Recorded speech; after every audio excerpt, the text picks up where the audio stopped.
Right. Good evening and welcome. It is 7 p.m. To tonight's meeting of the Burnside Council. Please stand for the acknowledgements. We acknowledge this land that we meet on today is the traditional land of the Kaurna people and that we respect their spiritual relationship with their country. We also acknowledge the Kaurna people as the custodians of the Adelaide region and that their cultural and heritage beliefs are still as important to the Kaurna people today. We also pay respect to the cultural authority of Aboriginal people visiting or attending from other areas of South Australia and Australia. On behalf of the City of Burnside, I gratefully acknowledge and pay respect to those who gave their lives for this country and its people. Please remain standing for the opening prayer. We pray for understanding and guidance in our debate as we make decisions that will impact on the lives of all those who reside, work, study and visit the City of Burnside. Grant us wisdom as we serve our community. Please be seated. I welcome visitors to the gallery and ask them to observe in respectful silence as the Chamber deliberates on matters that relate to the City of Burnside. Should there be a fire or any other emergency, the alarm will sound and you are asked to follow directions of the Council staff. I need to remind all Council meetings are live streamed through the City of Burnside website and a copy of tonight's agenda is available by downloading from the website. I remind elected members of the importance of using their microphones appropriately so that those at home can hear clearly, and request all in attendance to switch their mobile phones off or on silent. Thank you. There is an apology from Councillor Hughes, who's contacted me to say that she's very ill and so she will not be here this evening. And we have a leave of absence from Councillor Hubel. Confirmation of minutes. Do I have a mover, please, to confirm the minutes? Councillor Piggott, seconded. Councillor Turnbull. All those in favour, please raise your hand. Thank you. Councillor Davis, you voting? Yep. Okay. All right, sorry, I didn't see your hand. Carried unanimously. Now we do have one deputation. Dr. Parker, can I ask you just to come to this table straight in front of you there? Doesn't matter which table, doesn't it? Okay. And I have spoken to you about your 5 minutes and questions to be asked afterwards. So if you start off, as I suggested, by stating your name and the suburb from which you live, if you could turn your microphone on in front of you, press the speak button, please, and I'll turn mine off and off you go. Yes, sorry. Before the deputation starts, this is in regard to Oval Terrace. I intend to declare a perceived conflict of interest, so it probably would be appropriate if I left the room now. There's nothing to be decided. It's up to you, apparently. Okay. You can choose, you don't have to leave, but you can. Yeah, let me do that. Come and get me. Go and have some dinner. You have to say why. Turn off your mic. Yeah. Councillor Piggott has declared a... let me do the whole thing. Oh, you have to say why as well, yes. I suspect it may involve Pembroke School. My wife is a senior manager at Pembroke School, and for that reason I wish to declare a perceived conflict of interest, and I will not participate in the debate. Thank you, Councillor Piggott. So now Dr. Parker. Thank you. Well, my name is Fran Parker and I've lived in my home in Oval Terrace, Kensington Park for 26 years. I run a business from home and use the park to walk my dog and myself, and I'm asking for Council's help to improve the residential amenity of the street. Thank you very much for allowing me to outline the problems we residents have in Oval Terrace to you tonight. I love the area and I've lived happily with the adjacent school until fairly recently, but the growth in numbers at the school means that traffic in the street has grown significantly, with associated negative impacts on air quality. It is now unwise to sit outside in the garden at school drop-off and pick-up time. Following an adverse reaction to a serious medical problem 3 years ago, I now have reduced lung function and can be badly affected in areas of poor air quality. I'm not alone in this, as several other residents in the Housing Trust cottages are elderly and/or infirm and also suffer health-related problems. Additionally, there is a serious safety issue associated with access to homes and from home to the park, as well as the problem of noise from all the vehicles. In support of this, I did a count of the vehicles during school drop-off and pick-up times last Tuesday, 4th of June. Between 7 and 8:30 a.m, 143 vehicles passed my house. As Oval Terrace is a cul-de-sac, they all had to return, meaning that during this period, 286 vehicles passed all the houses in Oval Terrace. Between 8 and 8:20, which is the peak period, the total was 188. And this meant that cars were backed up for some time, and with all the engines running, the pollution was particularly high. Along with its increasing traffic, there have been increasingly onerous parking restrictions for the residents of Oval Terrace and any visitors. The whole street seems to be designated as a school zone, which is entirely inequitable. The street is only approximately 150 metres long, and 22 homes are exposed to this environmental and safety hazard. The small size of gardens means residents are very close to the passing traffic and exposed to high doses of diesel, mainly four-wheel drives, and petrol fumes. Proximity of houses to the street means that windows cannot be opened at these peak times. I've heard that traffic surveys and or assessments have been carried out in other parts of Burnside when traffic volumes and problems have been identified. And I believe this is what is needed in Oval Terrace. It should be noted that none of the houses in Oval Terrace have driveways, and they are therefore limited to street parking if a household has more than one vehicle, which several do. This causes a concentration of residents parking at one end of the street. There is only unrestricted parking in front of numbers 1 to 6 Oval Terrace. Unfortunately, previous recent discussions with council staff, including with the local councillor, have not resulted in any resolution of the problems, and the parking restrictions have in fact been increased in the last couple of weeks, further affecting reasonable access to residents' properties for unloading shopping, for visitors, for emergency service vehicles, and for rubbish collection. It also means that street sweeping is seldom possible and residents have to clear the gutters themselves.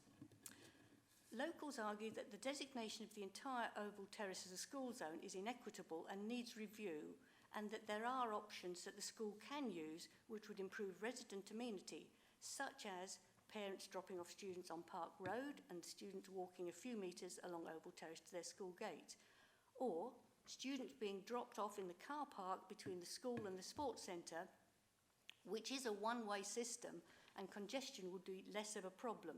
It is also off the public highway and therefore safer for students. It is also possible that other options will become available for student access with the expansion of the school on Shipsters Road and the associated bridge, which would increase safety substantially. I strongly believe Council needs to make a full survey of all the details around the traffic and parking issues so that the information is available for everyone to work out the best solution so that residents can live peacefully in their homes. We would be very grateful if Council would formally assess these issues with us and work to hopefully divert all this traffic from the roadway, which is so close to our homes, making it cleaner, safer and healthier for our residential environment. Thank you for your attention. Thank you very much, Dr. Parker. Does anyone have a question they would like to ask? Dr. Parker? Oh, sorry. Look, thank you for coming in, because I was going to ask some of these questions All right. when Councillor David is going to move the motion tonight. So I think this is excellent. I went down there on the weekend because I wanted to understand what was really happening down there. It seems to me that, as you said, I think there's been a great increase in traffic significantly Over the year, over the 26 last years, few years. Yes, it's which I don't understand. But what I liked about what you said, you were trying to find options. Yes. And that's always the hard bit. The question I had, there is Mears Lane, which is the lane just Yes. down from Oval Terrace. Yes. And I did see some garages at the back there. Have all the homes got access to a garage at the back there or not? Many have, as I said in my deputation, a lot of people have two cars. Two cars, yeah. And they simply cannot, one of them has Yes, to park one on the got street. to go somewhere. Yes, Yeah, yeah. and of course now that the restrictions have been increased even further, the only space is between 1 and 6, so there's invariably cars parked there permanently. Okay. Thank you very much, and thank you for coming in too. Oh, you're welcome. Councillor Davey. Thank you. Thank you, Dr. Parker, for coming in. Actually, my colleagues asked most of the questions. So the main one was going to be, how long has the problem been going on, and has the traffic increased with the size of the school? Because that seems to have grown exponentially. The problem has always been there. I couldn't quantify how much worse it's got because I've never gone out and counted before, but it's noticeably got worse. Particularly, I mean, it's always between 8 and 8:20. It's backed up the entire street, so it's certainly not getting any better. So. Thank you, Councillor Henschke. Good evening. Good evening, Dr. Parker. Good evening. I used to be a Pembroke schoolgirl many years right. ago there, and now I sometimes go there to the YMCA gym. And what I noticed, I go there in the evening, so there are no cars. But do you think, have the residents engaged with the school or the YMCA? Is there any particular group of people talking to the school? Or No, we've had no engagement. This is not this is in no way a sort of confrontation with the school. We're concerned with the parking and traffic issues in the street, which we feel is a council issue. Right. And I just would like to stress that. As I said in my talk, we feel that Pembroke have other options, and we don't. Yes. We don't have driveways. I'm not even allowed to put a driveway in because it's heritage listed. So we just like a little bit more. We used to have parking permits, and they were taken away. I don't know why. So. And do you think that if the school, if there was awareness raised for the school, that they would think about the other options and perhaps start making some changes? Or? I don't really think they would. It's if people coming from that side of town, rather than going around another street further, they'll still keep on doing it. Because there's a very big car quicker park and easier. there. There's a huge car park. Yeah. It has like a U-shaped driveway. They could come around, got the students off at the gate, and they're off the public highway. Exactly. So maybe, perhaps if the school engaged with the parents, doing a regular drop-off and suggest, but it would instead of certainly going that way, help go around the other way.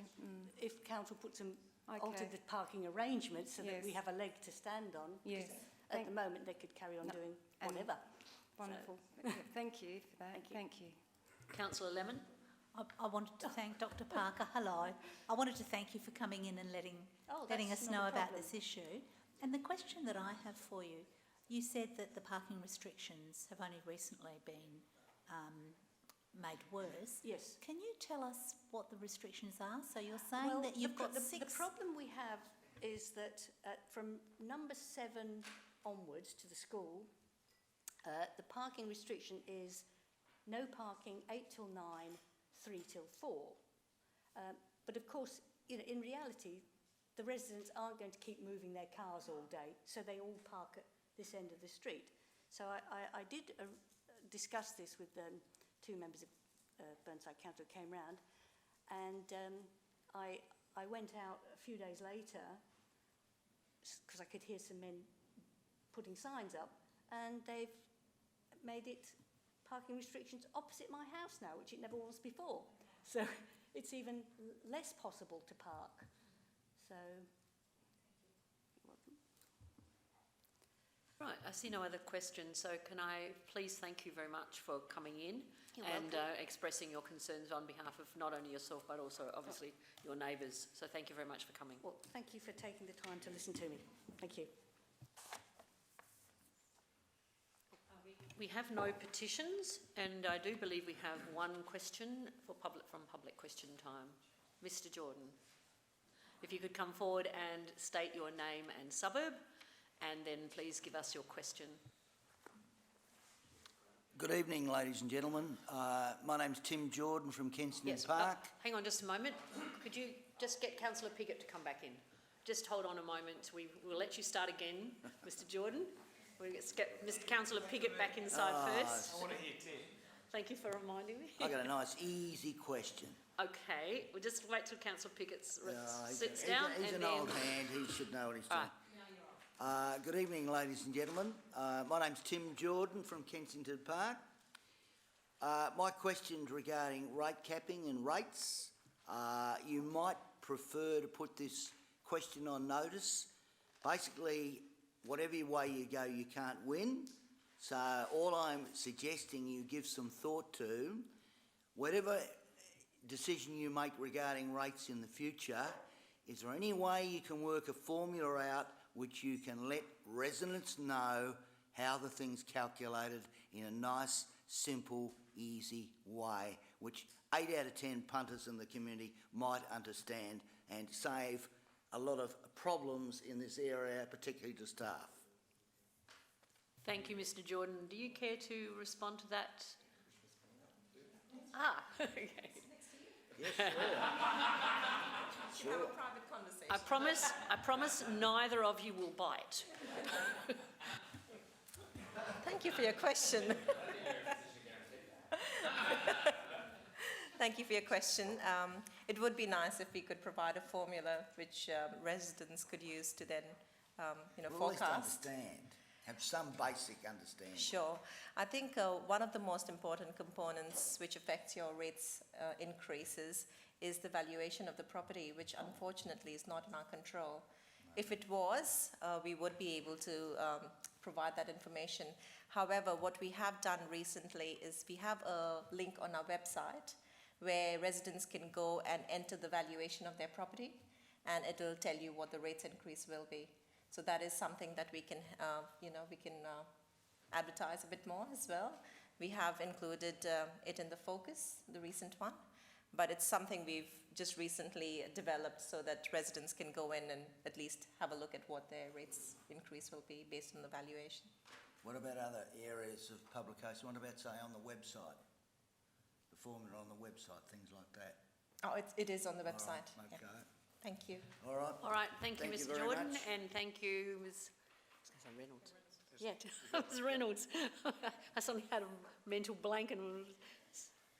Okay.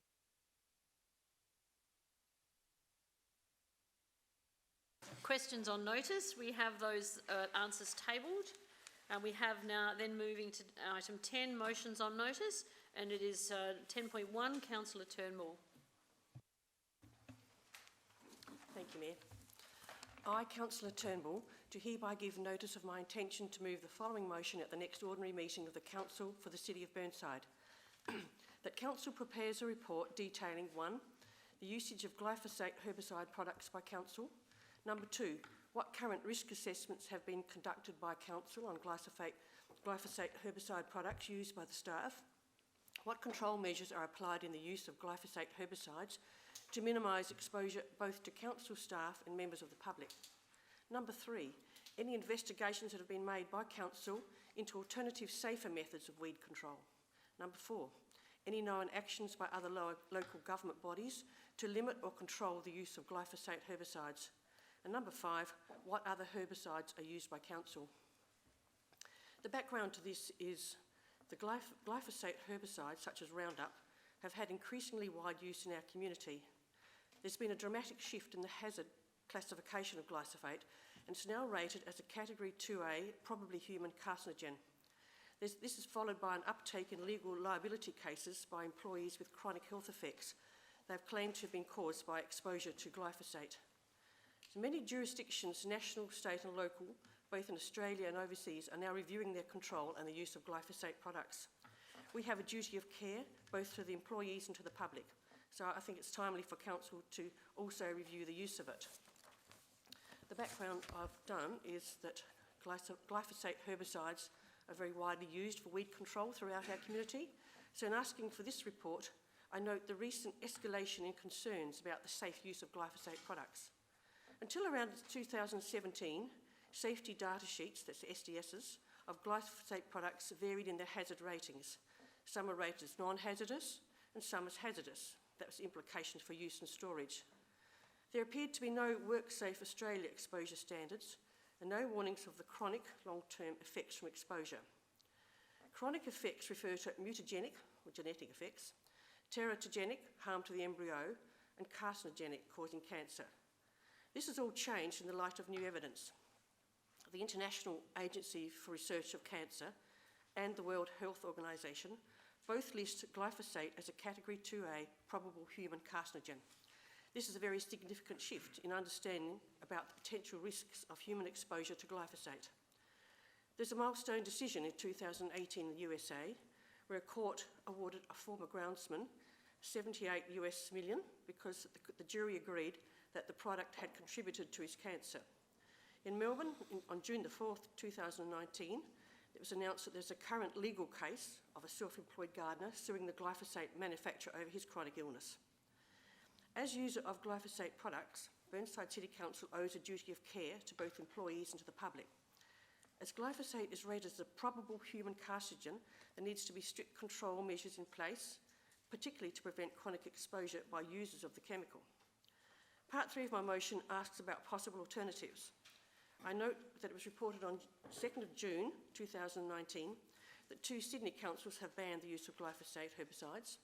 8 others are conducting reviews, and a further 18 councils are following the advice of the Australian National Pesticide Regulator, who says it's safe. On the same day, the Victorian Government announced its own review into the use of glyphosate herbicides. The Hobart City Council concluded in May 2019, after a 3-month trial, that an alternative method of high-pressure steam eradication of weeds is not cost-effective. It costs $1.7 million compared to $114,000 for Roundup. But they do plan to use the steam method around schools and playgrounds. Some other councils are taking up research into alternatives to glyphosate. Now, I'm aware that the use of glyphosate has been raised by the previous council. However, there are 7 newly elected members without first-hand knowledge of this. And meanwhile, concern and action around the use of glyphosate herbicides is rapidly growing, and it's time for council to consider the issue again. I ask for your support of this motion. Councillor Dawes, you're wishing to second this? I do, Mayor. That motion appears on the screen. I don't think Councillor Turnbull mentioned number 3 in her first, and about including scenarios and alternative methods available to council in number 4. Yeah. Oh, that's weird. Yeah. So they. Yes, sorry. Yes. Yeah. It's been changed. So you're pointing out what's on the screen is accurate. Quite slightly different, but Yeah. It's just that people at home won't have the advantage of being able to see that. But you have explained, so thank you. Thank you. So if I could just second that, it is time for a formal review. There has been a lot of noise out there in the world, for and against. They haven't all been against. There have been a couple who've said for, but the majority have said, hey, there's an issue here, both overseas and in Europe, also Australia, as Councillor Turnbull has mentioned. So I believe it's appropriate to call for a report from administration on this matter, seeing what other councils are doing, even within Adelaide. We know a number of Sydney councils are reviewing the use of glyphosate. So it's a no-brainer to me. It really is a no-brainer. It follows in logic to the climate change resolution we passed at the last council meeting. So I do seek your support for this motion. Councillor Piggott. Yeah, look, I'm happy to support this motion. It did come up a few times in the previous council, but and I understand actually council administration at least has done quite a significant amount of work in behind this already. So what this allows us to do is view it as a council with all the things that Councillor Turnbull has brought up, sort of red flags, and I think a report on this is an excellent thing to do, and I support it. I have no one else on the screen, so does that indicate that you're ready to sum up? So, Councillor Turnbull? in summing up, it's clear that there is a widespread and increasing concern regarding the use of glyphosate herbicides. This concern has led to the banning of glyphosate products by many jurisdictions and reviews of its use by many others, both here in Australia and overseas. At the same time, there's an increase in legal claims arising from chronic health effects that are alleged to result from its use. There's no doubt that the IARC have elevated the classification of glyphosate to Category 2A, probable human carcinogen. Reviewing its use would need consideration of any possible safer alternatives. It may be well that the council use of glyphosate products can be and is carried out subject to appropriate risk assessment and is safe. However, due to the significance of the carcinogenic classification and the current publicity around its use, I believe that further details are required in order to meet the council's duty of care, both to council employees and to the public. I therefore seek your support of this motion. Those in favour?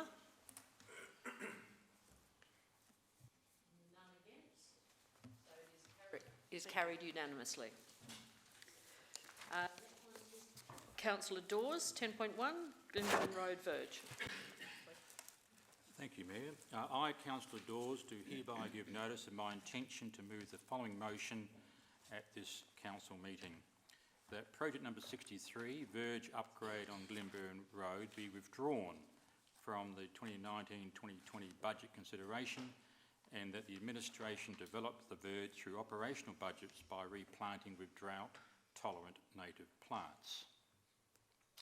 Some background to this. I believe the council will be setting a precedent if it does proceed with this upgrade compared to what is financially reasonable for other similar verges and council park areas.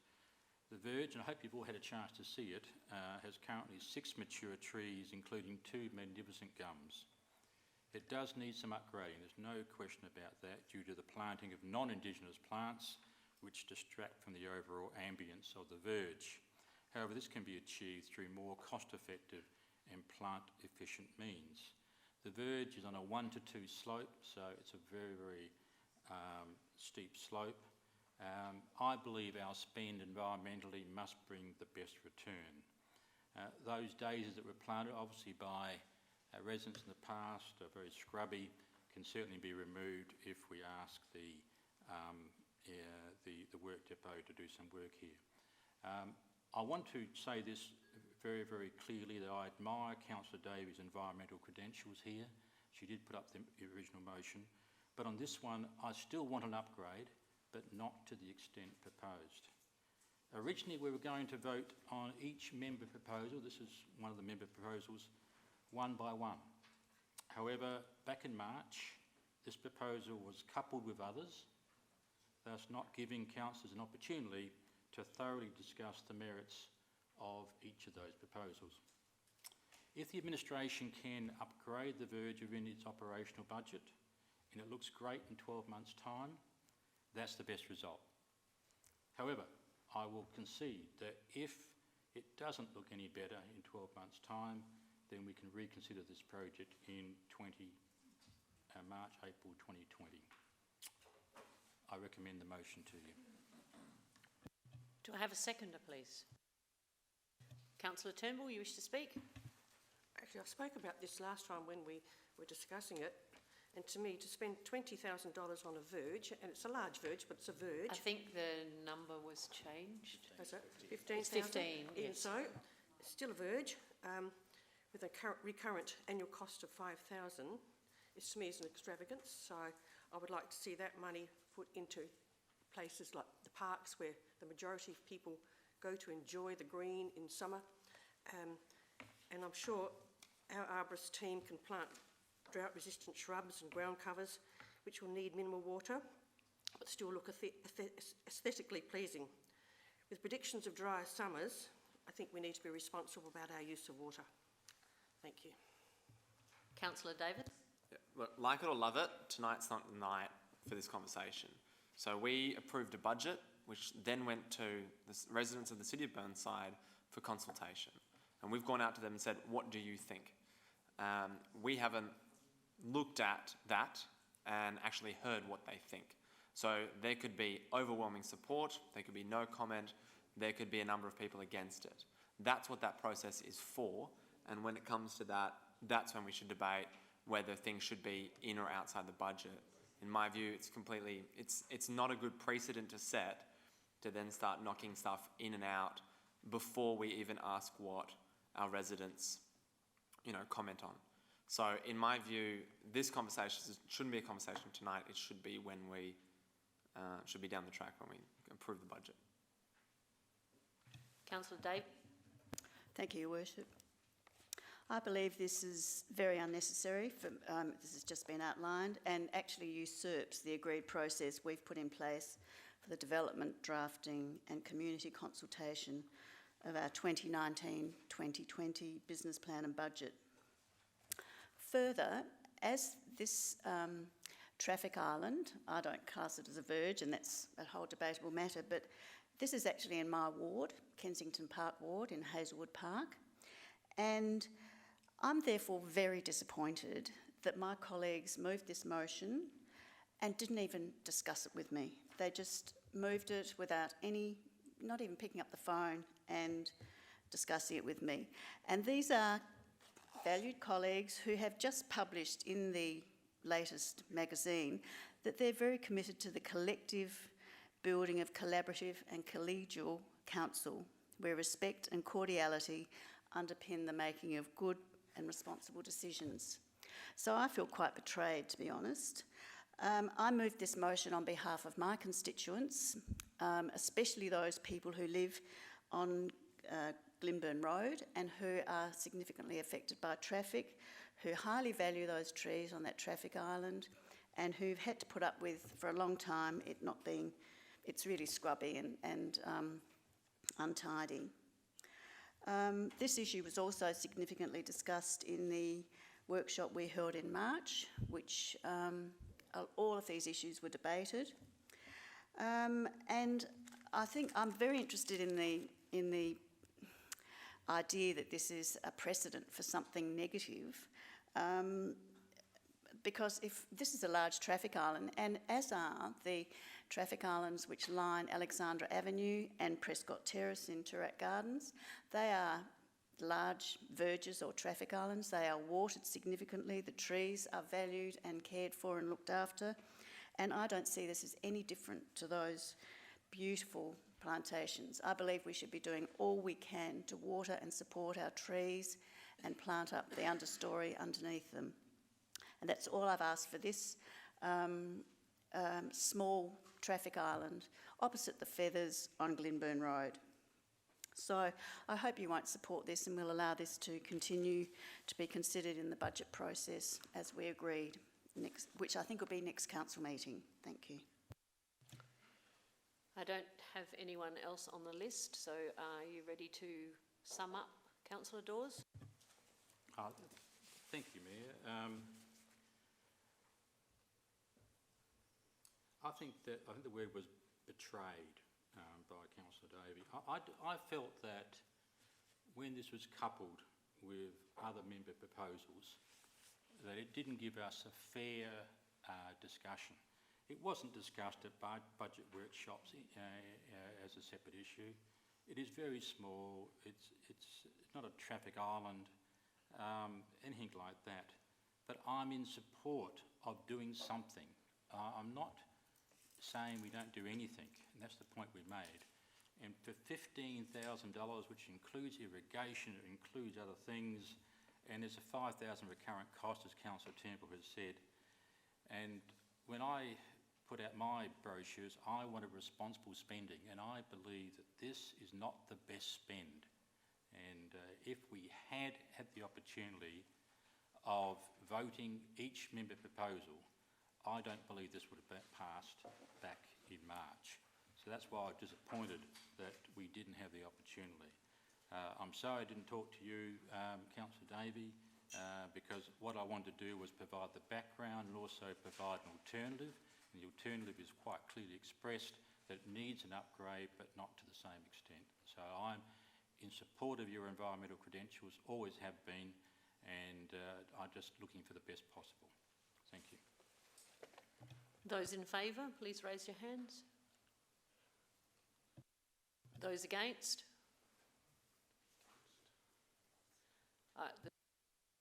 The motion is lost. Number 10.3, Councillor Davey.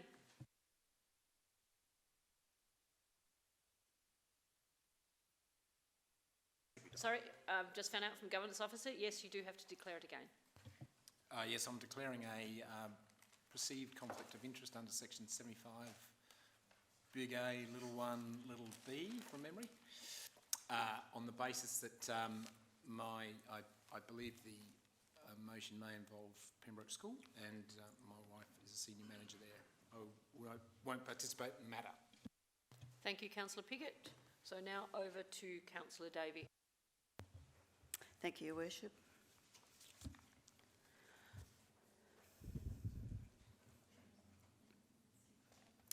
I'll read the motion that I've put up, and I've made a slight amendment, that a comprehensive traffic survey and safety assessment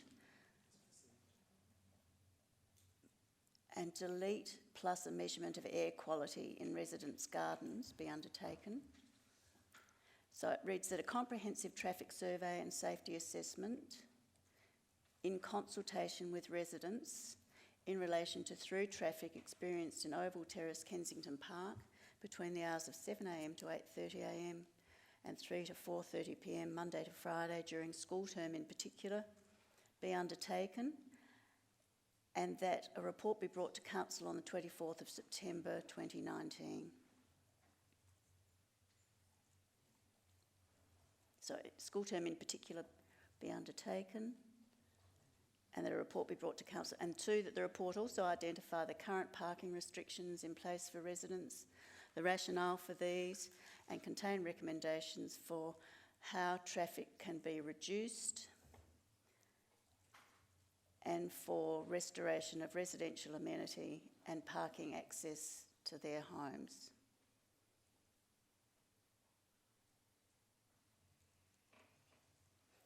So I've moved this motion tonight. As we've heard from Dr. Parker, there is significant, the residents of Oval Terrace in Kensington Park are being seriously affected by the volumes of traffic passing in their very small street, morning and afternoon in particular.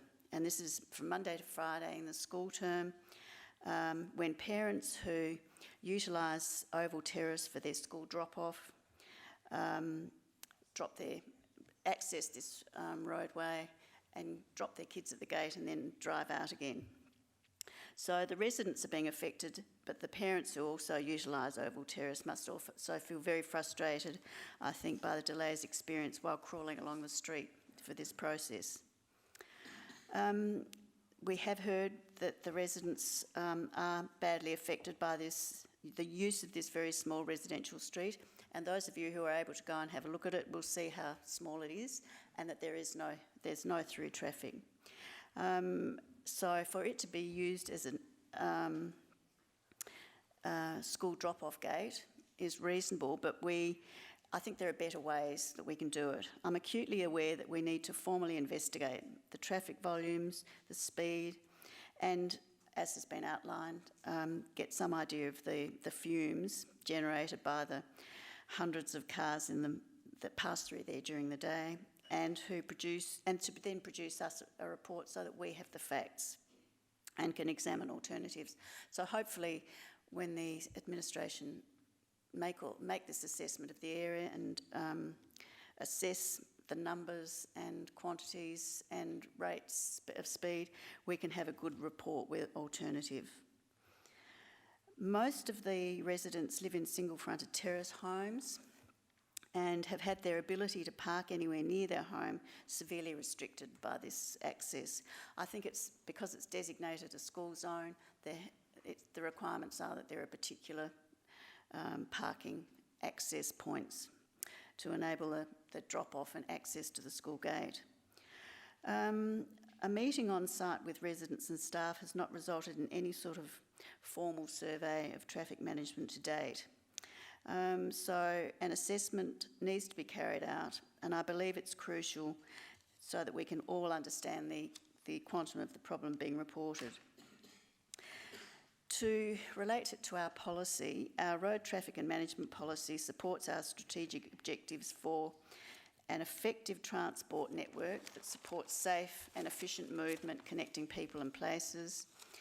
Traffic management is fit for purpose, cost efficient, and meets community needs, and also provides sustainable, engaging and functional community public places and streetscapes.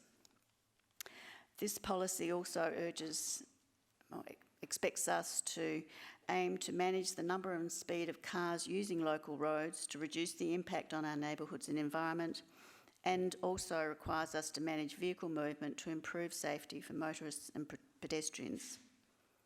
At 6.1, it requires that Council attempt to manage the needs of road users, recognise the health and well-being of the residents who live adjacent to the roads in holistic decision-making, and to maintain and enhance the livability and amenity of our Burnside neighbourhoods. So it's not clear when Oval Terrace, Kensington Park was designated as a school zone, but there needs to be a review and reassessment of the current situation to ensure the well-being, safety and residential amenity of the local residents, plus the well-being and safety of the families who access the school using this road, are safeguarded.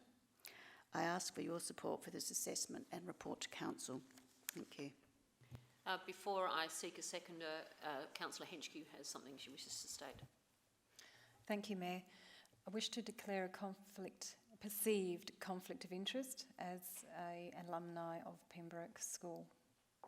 Thank you, and I shall stay in the room and not vote. Thank you.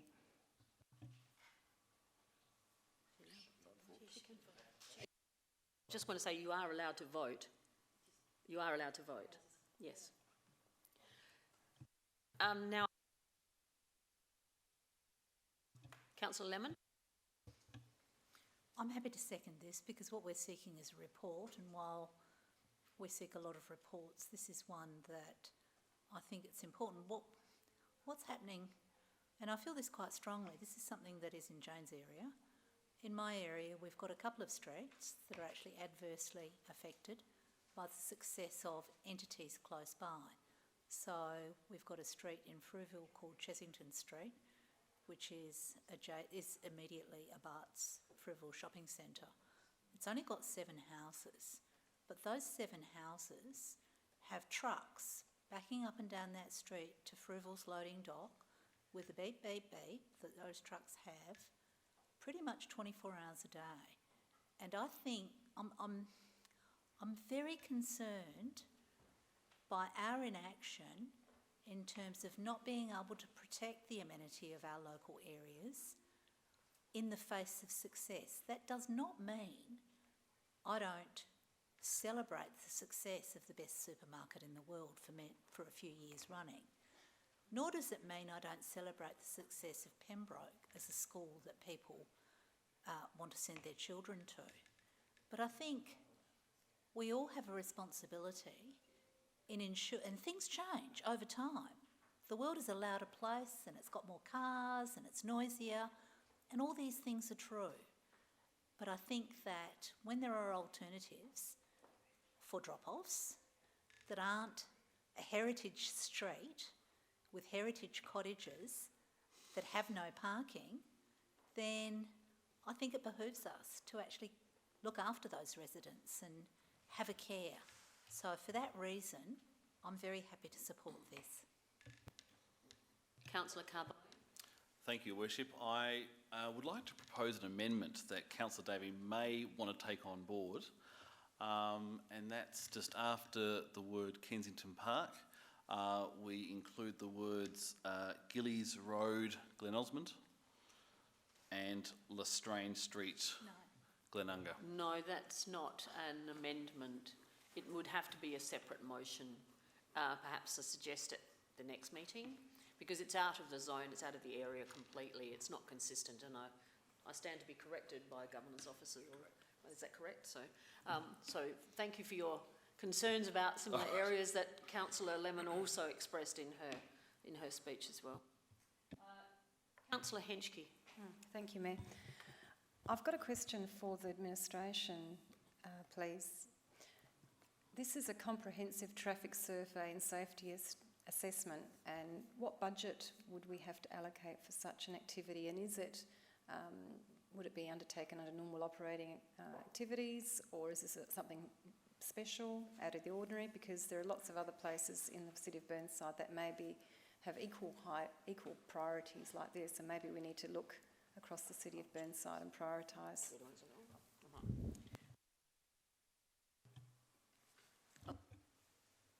Thank you. Through the chair. There are a couple of points here that I'd like to raise before I answer that question, if I may. Councillor Henschke.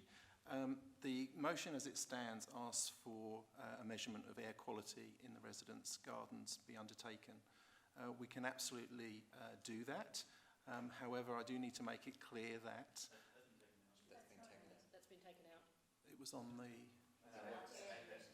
Oh, sorry. Yeah, it's been deleted. All right, that's Sorry, good. Mr. Cooper. Okay, no, that's good. The other thing then is we have in the past, as has been referred to this evening, undertaken some work. Council Administration Traffic Team have taken some work in the street already. What we propose is that to do a comprehensive traffic study with a fresh pair of eyes, we probably engage a third party to undertake this exercise, and we estimate that would be about $5,000 and it would be covered by our operational budget. Thanks. Thank you, Mr. Cooper. Now, I have no one else on my list at the moment. Is there anyone else who wishes to speak? Otherwise, I'll put it back in the hands of Councillor Davey. Thank you, Worship. Thank you for your input, everybody. I would argue that currently in Oval Terrace there's not a safe, efficient movement of traffic and people. I think we can undertake a survey and I think demonstrate finally that school children could easily and safely be dropped off on Park Road, then actually walk through Oval Terrace to the middle school gate in Pembroke, which is about 100 metres. We're always wanting our school children to be more active. I think this is an entirely reasonable compromise and it'd be a simple one. The current use of Oval Terrace for the volumes of through traffic doesn't meet community needs. It compromises the health and safety of those living and working in the adjacent homes, as we've heard, and doesn't result in any form of engaging or functional community space. So I hope you'll support this so that we can have an assessment. And while I appreciate the concerns that others are saying about needing a whole of Burnside traffic assessment, I fully support that, but I know that we've got pockets of problems which, because of particular businesses or usages or schools, have their own set of problems, and this is one of them, and I think we need to make an individual assessment, so hopefully you'll support this. Thank you. Thank you, Councillor Davey. Those in favour? Those against? It's unanimous. So carried unanimous. We'll just wait for Councillor Piggott to return before we move on to the next item. Questions without notice? We don't have any at this point in time.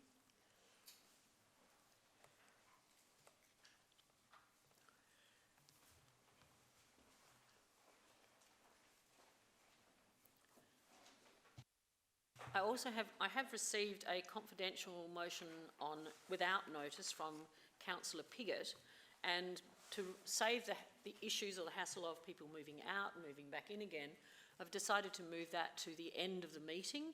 So we conduct the other business first and then we finish with the confidential item, if that meets with everybody's agreement.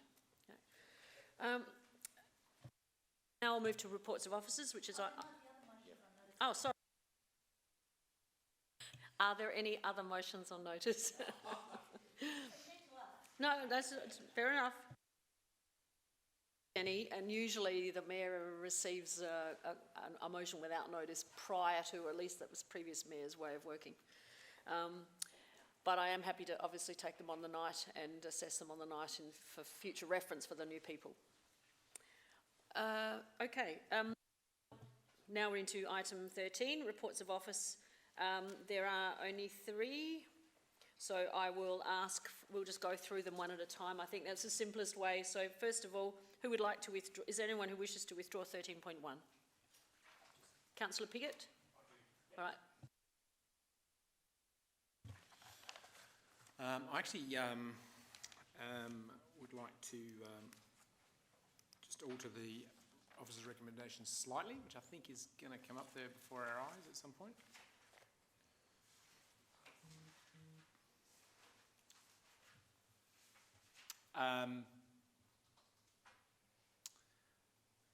And the motion will be that the report be received, and 2, that the CEO provide a plan for addressing the changing development planning laws due for introduction on 1st of July 2020 in the next CEO report, and report progress against that plan in all future CEO's reports. The CEO report I'm quite happy with. I covered the ground. I don't have anything to add to that.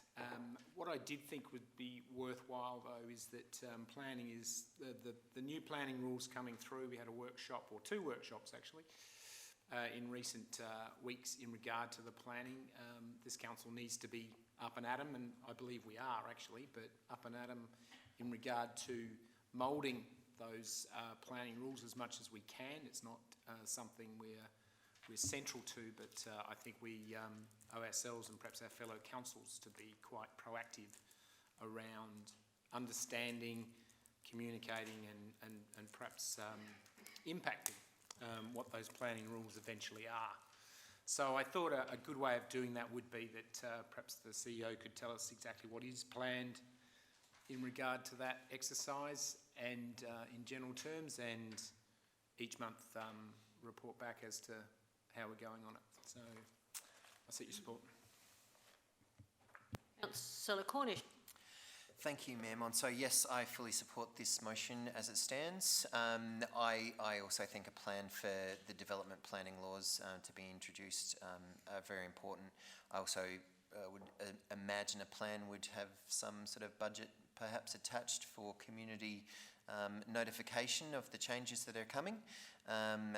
With the process of planning, it's always a vexed issue, and I think the more we get members of the community involved in the process, the better outcomes in terms of planning and development within our city would be. So I fully support highlighting this issue on a monthly report.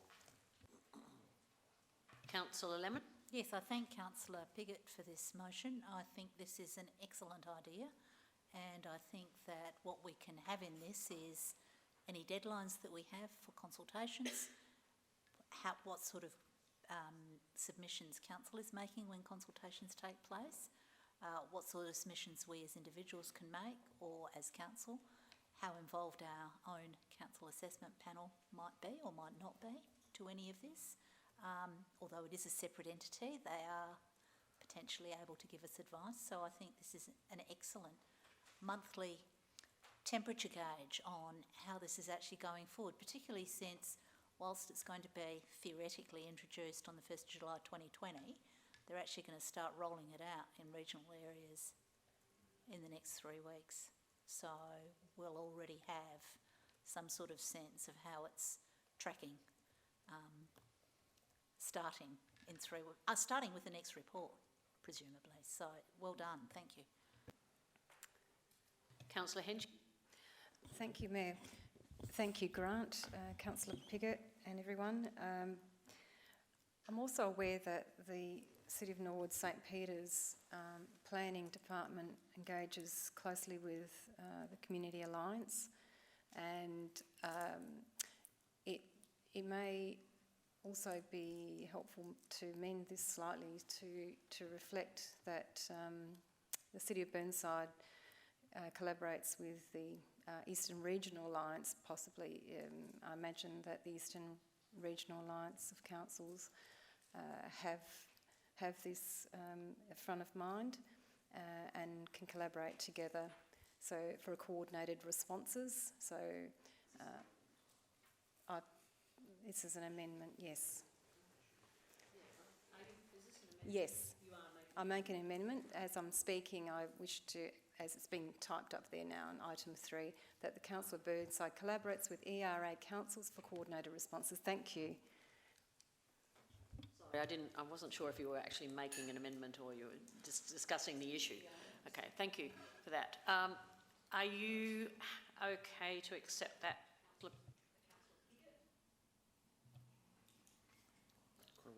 Is it consistent with the thinking that you had? Look, I didn't think about that at all, to be honest. Okay. So I don't think I would think that is something is good to do, so I don't have a problem with that. Just from, I understand that this previous CEO's meeting did touch on that. Certainly we talked about it at the the only CEO and mayor's joint meeting that I attended of ERA, which was about a month ago. And I know we don't have another one of those meetings for another month, the end of July. So certainly will be on the agenda. I'm sure will be on the agenda because all of the Eastern Regional Councils have those concerns in relation, and although they may vary slightly, they're certainly issues that are similar for all of us. So if you're okay with that, we haven't actually... If Councillor Piggott's okay to take it on, and so is the second... Yes, I was about to ask Councillor Cornish. Yeah, so you're okay with that, Councillor Cornish, as well? Okay. So no, it's not an amendment, it just becomes part of the motion. Okay, good. Councillor Dave? Well, while we're all talking about it, I thought I'd jump on the bandwagon. That's often how these things get drawn out. But I just did want to note for residents, so my understanding is that now as a resident, you won't be able to take issue with the decision made by council, but if you're a developer, you can.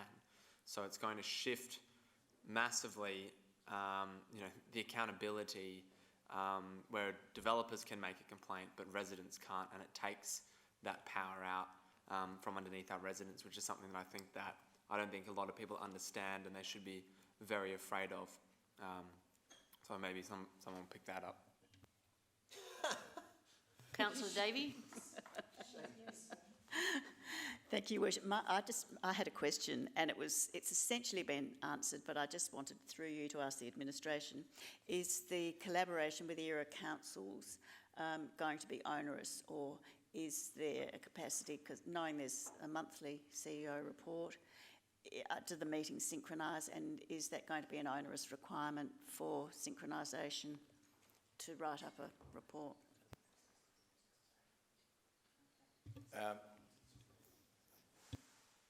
Through your worship, we will provide updates as they come to hand and as appropriate through the monthly CEO reports.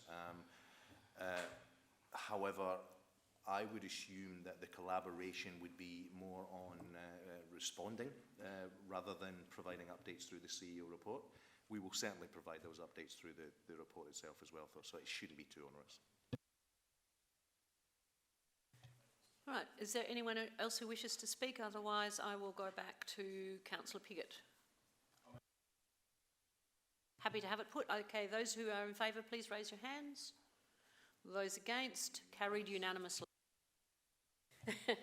Now we move to 13.2, Councillor Cornish. Thank you, Mayor. Unfortunately, councillors, I do have a slight amendment to the officer's recommendation here. Which is allowed. So I'm adding in a new 3 to it.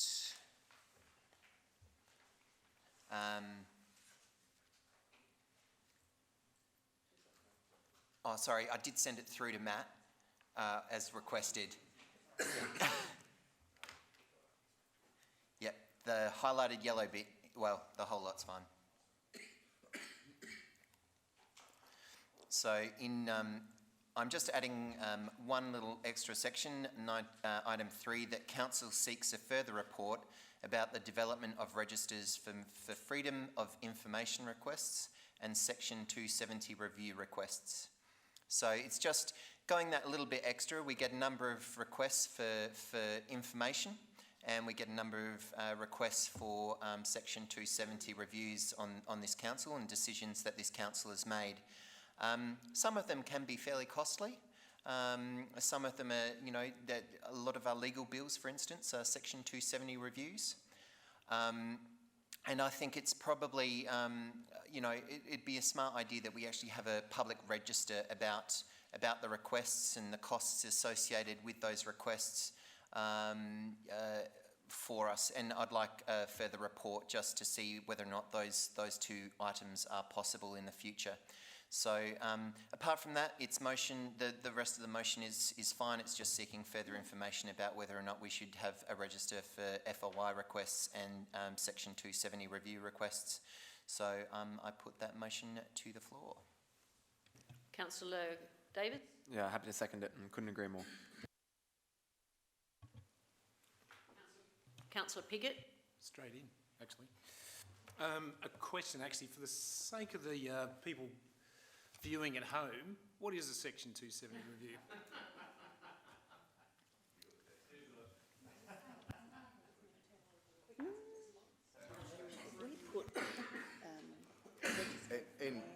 In short, it's a review of a decision.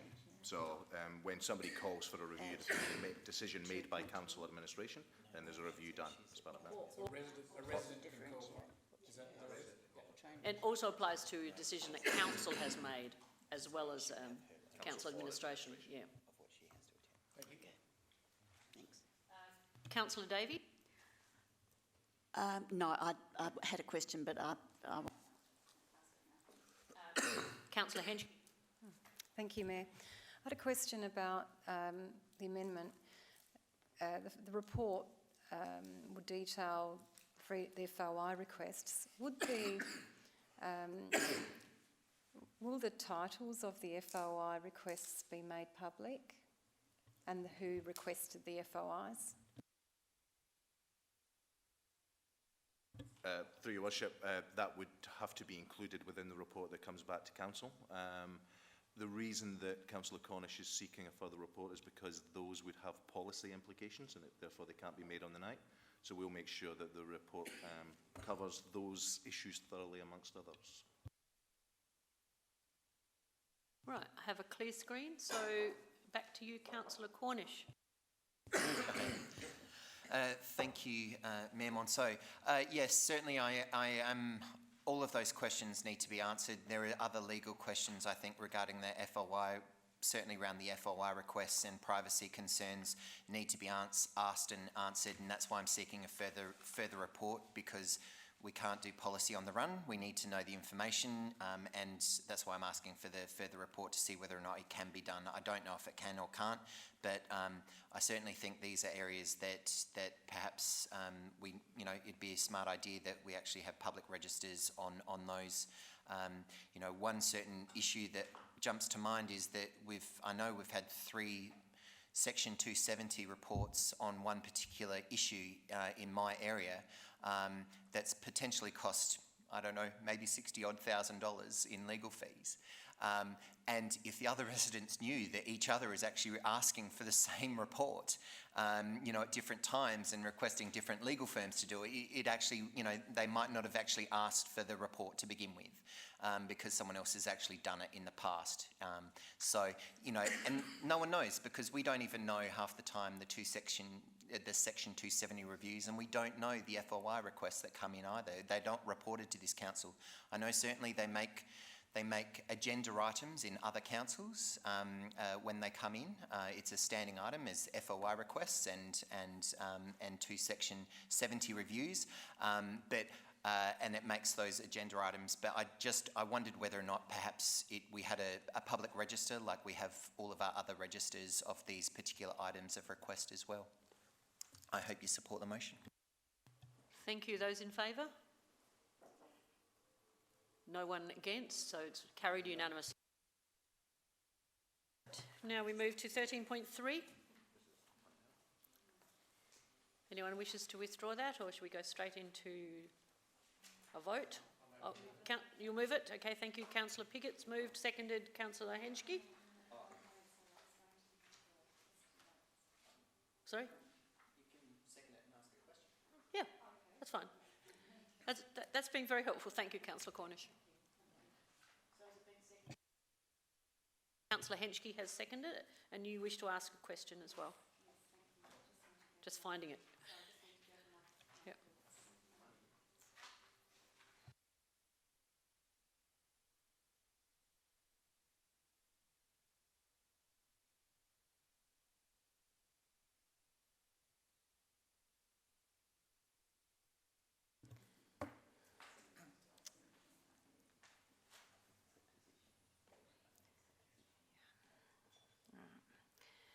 Thank you, Mayor.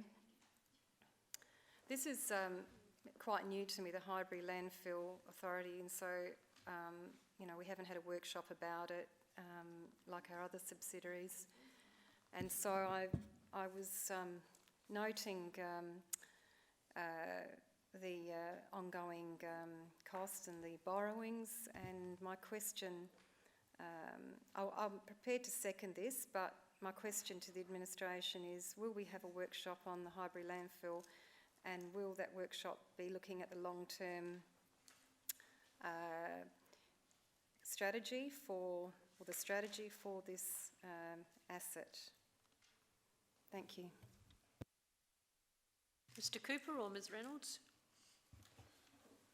Through the chair, this has in the past been reviewed by our audit committee.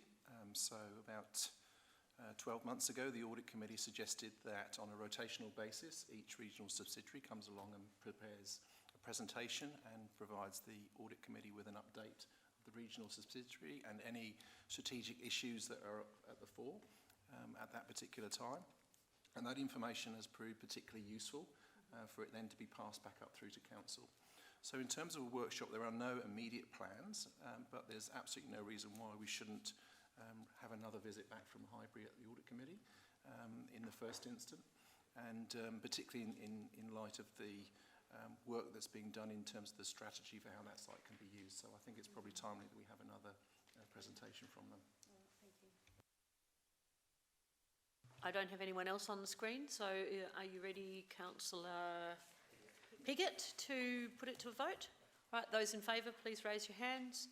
Those against, no one, so it is unanimously carried. We don't have anything in item 14, nothing from East Waste, nothing from Eastern Health. There is something from Highbury Landfill Authority, minutes of audit committee meetings and committee meetings. So Councillor Cornish, you're moving it. Councillor Davies seconding. Those in favour? Those against? Carried unanimously. Nothing from Era Water or the Eastern Regional Alliance. Mayor's report is on page 63. Someone would like to move that? Thank you, Councillor Cornish. Seconded, Councillor Davis. Those in favour? Unanimously carried. Reports from members, delegates and working parties. I'll go around starting with Councillor Lemon. Sorry, I failed entirely to send anything in, so I'll do it next time. Okay, that's fine. Councillor Carbone. Nothing really to add, Your Worship. Just, is now the time to mention... No, leave it for other business. Other business? Yep. Okay. Yep. Nothing to report. But you did attend the funeral, so you can mention that. I'll leave it later. I'll leave okay, it now. that's fine. The next one is, of course, Councillor Turnbull. I'm sorry, I forgot to as well, so I'll do mine next time as well. Councillor Dawes. Nothing to report. Councillor Jones. Nothing. Councillor Henschke. Thank you, Mayor. Attended, just on the screen there, I attended the Council Assessment Panel meeting. I attended the State Planning Commission elected members briefing, series number 2 on heritage, the information session and tour of the Council's work depot, meeting with Councillor Cornish and the Chief Executive Officer on parking review debrief, public consultation session on the annual draft business plan, long-term financial plan, training, Historic Society Will Watkins Mine tour, and two meetings with residents, one on the Ferguson Square Playground, residents' concerns, and meeting with Grandview Grove residents regarding traffic. Thank you. Councillor Cornish. Nothing. Councillor Davey, you have something there already? Thank you. Yes, Read I attended on the 29th of May the public budget meeting. On the 31st of May, we had elected member training, I think, on the development progress. 5th of June, we had a special council meeting, and I forgot to include on that, the 8th of June, I attended a funeral for Ted Rippon, who was a Burnside resident, a very long-standing and very community-minded individual. He was great fun, very gregarious, and he was a long-standing and very committed and original member of the Save the Chelsea Action Group, one of the small group of us who activated, well, I think we personified community activism 10 years ago, I think we started, when the council decided that they would sell off the Chelsea cinema. So Ted was one of the drivers and a very committed member of the Save the Chelsea Action Group, and he sadly passed away last week, so we farewelled him with gusto on Saturday. Vale, Ted. Councillor Piggott. Yeah, I attended the East Waste Audit Committee meeting this morning. And I also could, if I may, Rob, it's a while back now, but I attended 3 of the 4 consultations for the wheel park, all except for Kensington Gardens when I was interstate, unfortunately. But I attended 3 of the 4, which were, I have to say, well run and well patronised, actually, all 3 of them. So, yeah, thanks. Just got a bit wet on the 4th one. Okay, Councillor Davis, nothing to report.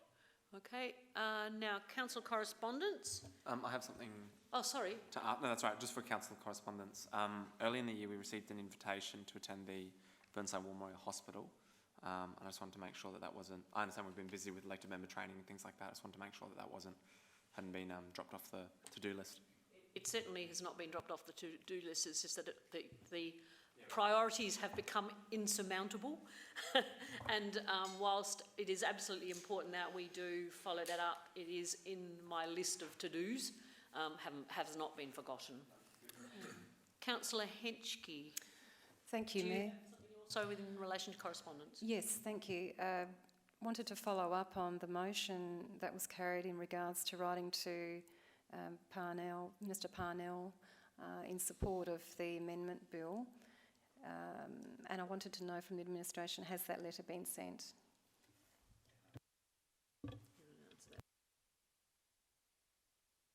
I'm advised that it has been sent, and I'm advised that as of yet we have not had a response. Other business. Now, I know can I just speak first and then I'll pass it on to you. I just wanted to recognise Mr. Bruce Spangler, who is on the Pineview board, the BRSI board, and has been for a number of years as our the finance person. And he was recognised with an honour for the Queen's Birthday honours yesterday. And I did send a text to him. He felt humbled, but excited about it. I also will follow up with anyone else who is a resident of Burnside and send formal letters to those people to congratulate them on their recognition under the Queen's Birthday Awards celebration. So just wanted to mention that first, and then I believe Councillor Carbone, you have also something to add. Yes, thank you, Worship. I just wanted to add to the words that Councillor Davey has already mentioned, and that is about the passing of Ted Rippon a couple of weeks ago. Councillor Davey and I attended, of course, his funeral on the weekend. Many of you probably won't recognise his name. He was a different era, certainly in the 2003 to 2010 period, but I'm sure you can all imagine he was a very, very active local resident. He came to every single council meeting there was, every forum, anything at all you could possibly think of, he was always there. And as Councillor Davis already mentioned, he was a very, very passionate resident and advocate for the Chelsea cinema. I think that sort of spurred him on a little bit. Look, politically, we were on the other side of the fence. I think it's public knowledge that I was in favour of the Chelsea cinema sale, and he, of course, was very much against it. So we clashed a lot, usually in the park, walking our dogs and so forth. But one thing I liked about Ted was no matter what was said in the chamber, we were always friends afterwards. And oddly, he always gave me advice, at the same time letterboxing for my opponents. So I thought that was quite funny. But one comment that he mentioned, that he said one time that I thought was just really, really funny, and I'll always remember this. He came to a council meeting once, and it was a fiery debate, and he sort of yelled out to everyone, "This is better than TV." And I thought that was a great comment from Ted. So. Can I also add that, and then I'll go to Councillor Cornish, that when I attended the Buenos Aires 50-year celebration, I was speaking with the gentleman who runs Laxmi Restaurant, and he had just been awarded the best Indian restaurant in the city of, in Adelaide. So I just would like that, wanted that to go on record as well. So I think that's quite a recognition as well. Now, Councillor Cornu. Thank you, Mayor. Just in relation to the other business, certainly at the passing of Ted Rippon, I just wondered whether or not we shouldn't put that under a heading memorials. So our meeting procedures actually says that there should be a memorial section in our agenda, which I notice has kind of dropped off in the last 6 odd months. So I just wonder whether or not we could actually put that heading and maybe move a formal motion that the City of Burnside acknowledges or the passing of. Would you like to do a formal motion for that? Because we haven't had that on there for more. It's not just under my. Yeah, I do realise. It's been for a very, very long time. I do realise this, but our meeting procedures, our rule book of how we should run this meeting actually says that we should have memorials as a section.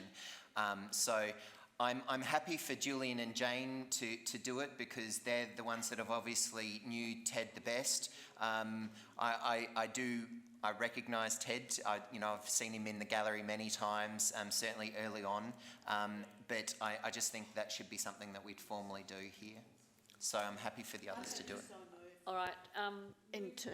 Davey, that we reinstate the memorials item on the agenda as of the next council meeting, and seconded by Councillor. Oh, do it now? Okay, we can do it now. All right. And could we start with acknowledging with acknowledgement of the passing of Ted Rippon. Ted Rippon. Yep. All right, and you're happy to second that, Councillor Carbone, and you've got that, have you, Rob? Okay, you'll tidy it up? Okay, thank you. It's fixed. Okay. It's being fixed. Okay, confidential item, other business. Is there any other business? Oh, sorry, we need to vote on that. Apologies. Those in favour, please raise your hands. Those against, no, it's carried unanimously. Thank you, and I think it is a really good idea to reinstate that. Now, item 19, the confidential item 19.1 has been withdrawn by administration. There is a confidential motion without notice that is being presented by Councillor Piggott, and because of my conflict that has been declared in the past, even though I know nothing about what this is about tonight, I have always declared my perceived and actual conflict of interest in relation to these matters, and therefore I will leave the chamber and leave it to Mr. Cant to organise a presiding member and I will not return to the meeting. So whoever is presiding member can close the meeting. Thank you. Question, Your Worship, just in case anyone else has a conflict, we don't know what the subject matter is. Okay, all right, okay. Sure, that will be explained. Yes. Yep. Yep, okay, so I will go. No, I have no idea. The general subject matter. Oh, yes, I assume.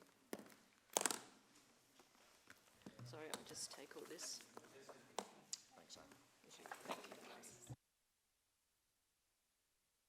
The first thing.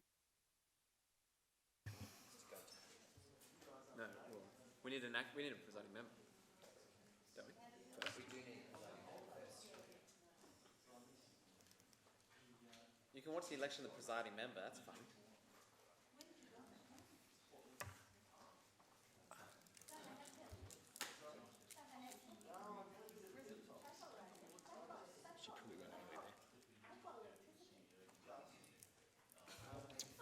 Okay, members, with the presiding member vacated, I would like to call for a motion for an acting presiding member, please. Any motion from the floor? I'll move that Councillor Cornish. Councillor Davey moves Councillor Cornish and seconded by Councillor Dawes. Do you accept? Councillor Cornish accepts. Please, I'll put the motion, please. Has anyone seconded? Seconded was Councillor Dawes. For those for. And those against? It's carried.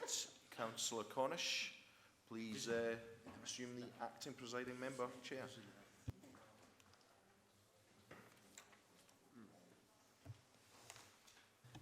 Thank you, members. I seek a motion for us to enter into confidence. Under a reason. We'll need that reason to begin with for the agenda item, Councillor Piggott. It's in regard to an ongoing complaint. An ongoing complaint. Pursuant to, if I read it out, we actually have a minute taker who may be necessary given the people who may need to leave the room. So if I'm able to read it first and then we can probably catch it up. Thank you, Councillor Piggott. Pursuant to section 92 of the 90 Part 2 of the Local Government Act 1999, the Council orders that all members of the public be excluded with the exception of the elected members of the City of Burnside and the minute taker Patricia Coonan. The Council is satisfied pursuant to section 93(1) of the Act that the information to be received, discussed or considered in relation to this term is information relating to actual litigation or litigation that the Council believes on reasonable grounds will take place involving the Council. Further, the Council is satisfied that pursuant to section 90 Part 3 Part H of the Act, the information to be received, discussed or considered in relation to this agenda contains legal advice. The Council is satisfied that the principle that the meeting should be conducted in a place open to the public has been outweighed in the circumstances because of the public interest in protecting the Council's position in respect to anticipated litigation.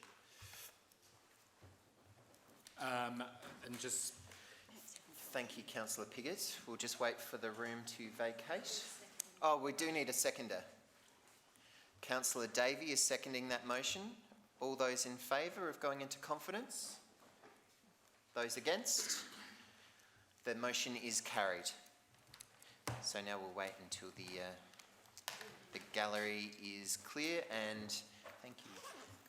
And the screens are off and the live streaming is off.